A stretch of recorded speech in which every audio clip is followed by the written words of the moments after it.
Days after speaking exclusively with KXAN, a family of 4 seriously hurt in a deadly car crash at an Austin hospital has filed a lawsuit for more than $1 million in damages. They also want the widespread installation of security barriers or bollards at hospital entrances. Now, police continue to investigate what happened in that February incident at St. David's North, but have said it was not intentional or a medical incident. The lawsuit also reveals more detail, alleging the driver who died in the crash was unfamiliar with the car and accidentally lost control. Police say autopsy and toxicology results are pending. And the family and their attorney accused the hospital of gross negligence, telling investigator Matt Grant bollards could have stopped the car and prevented disaster.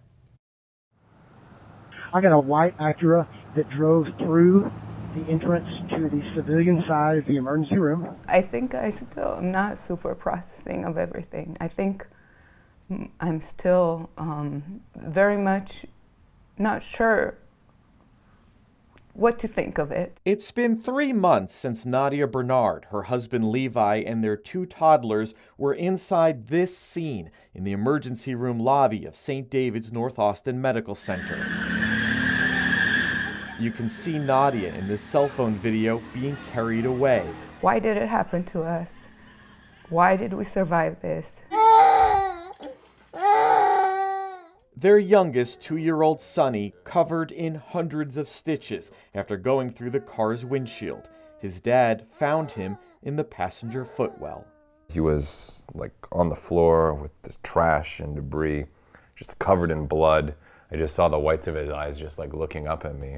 The lawsuit claims St. David's was negligent by failing to take safety precautions already in place at its other hospitals that could have prevented the crash here at its North Austin location. Precautions like vertical security posts called bollards, which were only installed here after the crash. Our team recently traveled to the Texas A&M Transportation Institute near College Station to see testing like this, showing just how effective crash-rated bollards can be at stopping the equivalent of a Dodge Ram truck going 20 miles per hour.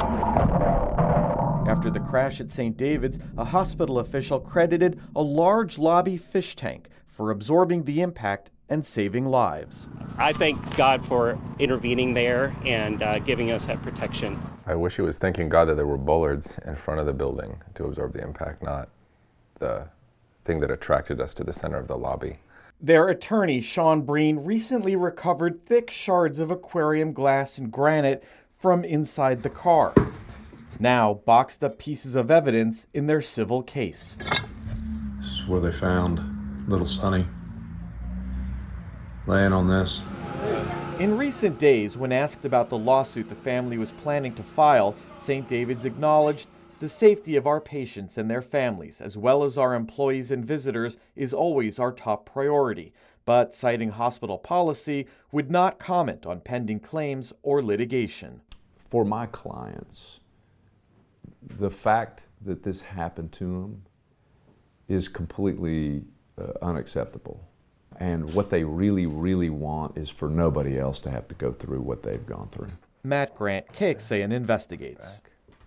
All right, Matt, thank you so much. The lawsuit also criticizes St. David's for announcing a near $1 billion infrastructure investment a few years ago, but not spending a very small fraction of that money on bollards at vulnerable ER entrances. Now, we should note some St. David's locations in Central Texas we surveyed do have bollards, but again, St. David's North did not at the time of the crash. And so far, St. David's has not answered any of our questions about bollards and again, has not commented on the lawsuit. You can read what it and other hospitals we contacted for our report do have to say about security at their facilities. That's online right now. We have a link in the story in the investigative section of KXAN.com.